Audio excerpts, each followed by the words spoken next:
తెల్ల రేషన్ కార్డులు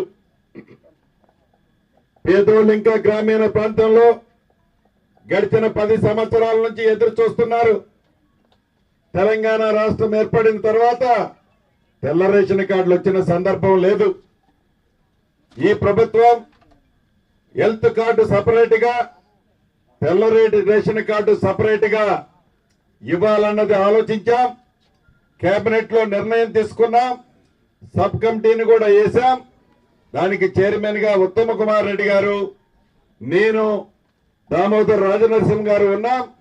దానిని కూడా రాబోయే కొద్ది రోజుల్లో విధి విధానాలు ఫైనల్ చేసి అర్హులైన ప్రతి ఒక్కరికి తెల్ల రేషన్ కార్డుతో పాటు సపరేటుగా ఆరోగ్యశ్రీ కార్డును కూడా ఈ ప్రభుత్వం ఇయటానికి చిత్తశుద్ధితో ఉంది. ఇంకొక విషయం,